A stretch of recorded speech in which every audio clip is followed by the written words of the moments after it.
Ya, semalam itu ada perdebatan ya antara tim Kristen yang diwakili oleh Pendeta Budi Asali dan Pendeta Esra Soru melawan tim Muslim yang diwakili oleh Ustadz Donditan dan Ustadz Umar.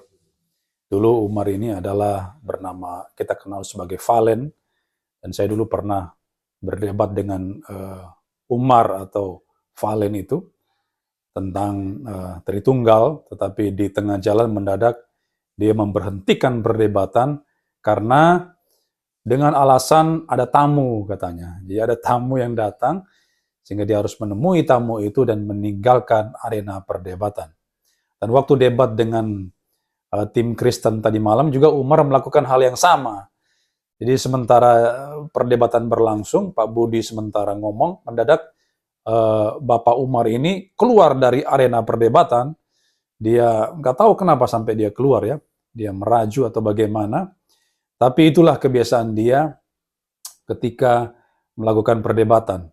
Dan dia juga sudah beberapa kali menghubungi saya, udah banyak kali menghubungi saya, dan saya tidak tertarik untuk berdebat, karena memang perdebatan dengan Pak Umar ini tidak pernah tuntas, sebab dia berdebat, tapi kemudian berhenti secara sepihak meninggalkan perdebatan tersebut.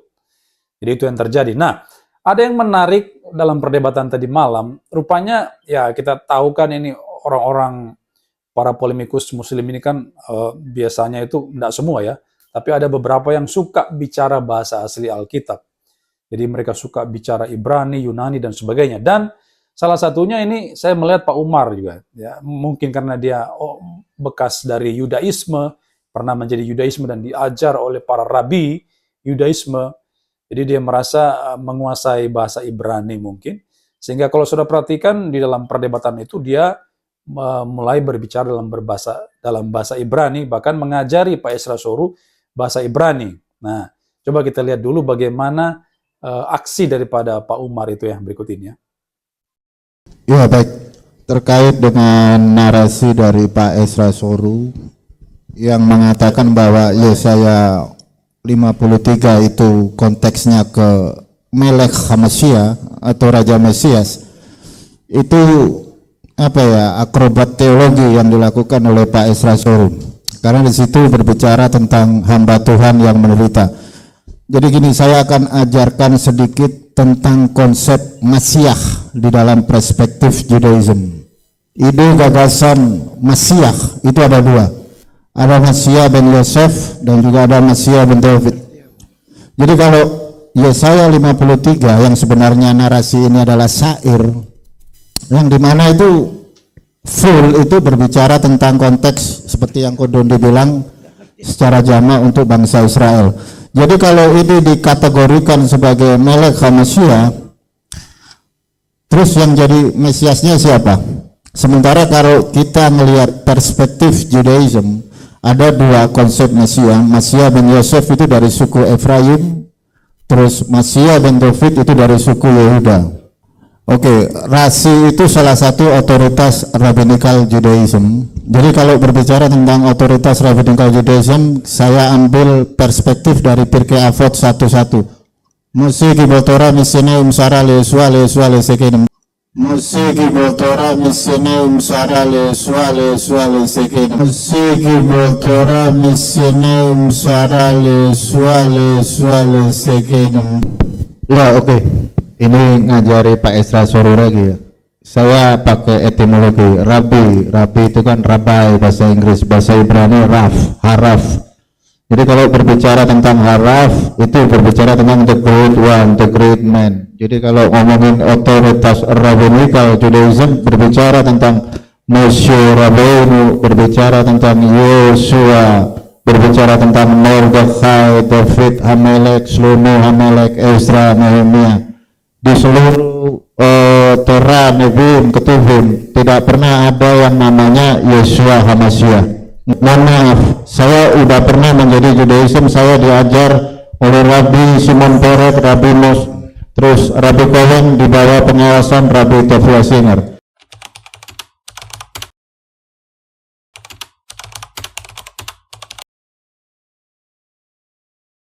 Jadi sekali lagi Pak Umar ini Anda tidak bisa bedakan siapa menulis dan apa yang dikutip.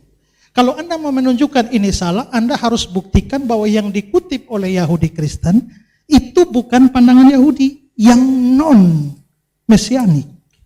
Nah, di situ ada banyak ya. Sekarang saya ada bawa di sini nih ya, Targum Yonatan ya, yang dari abad kedua.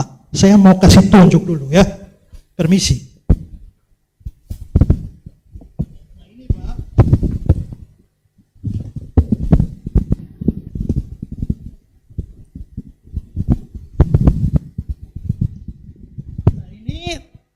Ya, Targum Yonatan ya, yang diterbitkan 92 tapi langsung dari Targum Yonatan abad kedua.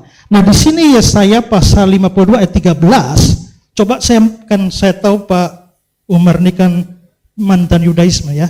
Pasti bisa bahasa Ibrani, coba bisa baca yang ayat 13-nya ini, Pak. Monggo.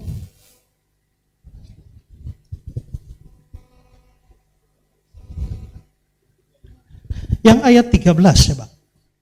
Ini loh, Yesaya 52 ini ayat 13, coba tolong dibaca Pak. Dalam bahasa Ibrani ya. Nah, saya minta Bapak baca. Nah, gini loh. Anda bisa baca atau tidak? Nah, saya hanya minta baca untuk menunjukkan bahwa dari Targum Yonatan abad yang kedua ini memang dia mengacu kepada Israel atau bukan. Nah, kalau begitu coba baca. Apakah dia ngomong tentang Israel? Ya? Saya nggak bisa baca, saya hanya minta coba baca. Coba baca. Ya, kan Anda ahlinya. Maka sekarang saya bilang, atau Pak Dondi bisa baca? Enggak, saya nggak bisa baca. Nggak bisa? Bapak nggak bisa juga. Ada yang mualaf yang bisa baca? Loh enggak, gini loh. Nah, Sebentar. Oke, kalau tidak bisa baca, Pak ya, tolong difoto cari orang yang bisa baca. Ya, tapi oke, sekarang begini loh. Nah, silakan Pak, ini kata apa? Pak bisa baca ini kata apa? Bapak baca. Nah, saya tahu Enggak, Bapak bisa baca enggak? Saya tahu kata ini kata. Coba Anda baca coba. Bapak baca. Coba. Loh, Anda kok ngetes saya? Saya tahu, Pak. Iya. Saya hanya minta Anda tolong coba Anda baca ini loh. Loh, Ini Anda kata baca. apa? Baik. Kan Anda yang nyebutkan data loh. Silakan untuk Pak Esra. Anda yang nyebutkan data kok saya. Jadi Anda nggak bisa baca, nggak mau baca kan nggak bisa baca, Anda. Pak. Ya. Makanya gini, Bapak. Oke. Ya. Anda jangan gini. Bang Umar, Yang Bang saya Umar. minta Bang Umar, ketika tahan dulu. Anda menjelaskan konsep yang Anda mengambil dari Yonatan, Anda nggak boleh mengambil referensi dari Kristen. Yahudi Mesianik Kristen bukan? Ini bukan Kristen, Pak. Bang Umar, tahan dulu. Sama halnya. Ini Targum Yahudi bukan Kristen. Tunjukkan di mana Yonatan mengimani Yesus Bang Umar, Kristus. tahan dulu. Silakan untuk Pak Esra menjelaskan. Nah, sudah lihat bukan bagaimana kehebatan luar biasa dari Pak Umar ini ya. Waktu debat itu saya memang ketawa, terpingkal-pingkal melihatnya. Di bagian awal tuh begitu luar biasa Pak Umar ini atau Ustadz Umar ini menunjukkan kedikjayaannya berbahasa Ibrani, bahkan mengajari pendeta Esra Soru untuk berbahasa Ibrani, bagaimana istilah rabi dalam bahasa Ibrani-nya seperti ini. Wah, kelihatan hebat sekali. Bahkan dia mengutip salah satu pernyataan dalam bahasa Ibrani.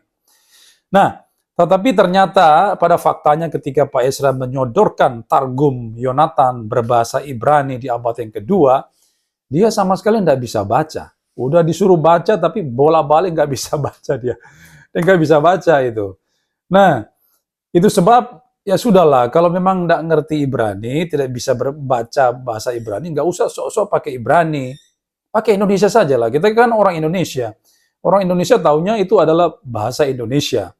Dan Anda sendiri, kalian itu sedang berdebat di depan orang-orang Indonesia yang menonton perdebatan kalian. Jadi sudah berpakai bahasa Indonesia aja, supaya orang-orang yang nonton juga ngerti juga. Tidak ada gunanya kalau Anda menggunakan bahasa Ibrani di dalam perdebatan secara publik yang di live-kan itu, sedangkan orang yang menonton itu tidak ngerti Ibrani. Percuma aja Anda menggunakan Ibrani, tidak dimengerti oleh para penonton. Jadi pesan yang Anda ingin sampaikan itu tidak tersampaikan kepada para penonton. Nah, ini juga merupakan pelajaran bagi kita ya. Saudara orang Kristen yang terlibat dalam dunia perdebatan, apologetika, nggak usah grogi berhadapan dengan orang-orang yang sok ngerti bahasa Ibrani, Yunani itu ya. Yang sok-sok bahasa asli Alkitab itu. Nggak usah takut. Hadapi saja mereka, karena mereka itu ternyata hanya show off, pamer aja, tapi sama sekali nggak bisa baca aja nggak ngerti, apalagi memahami teks Ibrani. Pasti juga kacau balau mereka. Ya, jadi nggak usah grogi, lawan aja mereka itu ya. Sama seperti pendeta Erastus Sabdono yang suka menggunakan teks asli Ibrani, Yunani, padahal dia nggak ngerti sama sekali teks asli tersebut. Dan ternyata ajarannya kacau balau. Dia menolak Yesus sebagai Allah yang sejati, juru selamat sejati, nggak percaya pada duinatur Yesus yang diajarkan di dalam Alkitab, yang diajarkan dalam teks Ibrani dan Yunani. Jadi pesan saya, kalau saudara ingin berdebat dengan orang semacam demikian, nggak usah takut, nggak usah grogi, hajar aja mereka, sikat aja mereka, karena mereka nggak ngerti bahasa asli. Yang penting saudara sudah memahami bagaimana prinsip penafsiran yang benar, saudara bisa memahami bagaimana konteks terhadap teks itu, nggak usah takut, lawan aja mereka. Ya, mereka hanya show off aja ya. Oke, ini pelajaran bagi kita semua ya. Oke.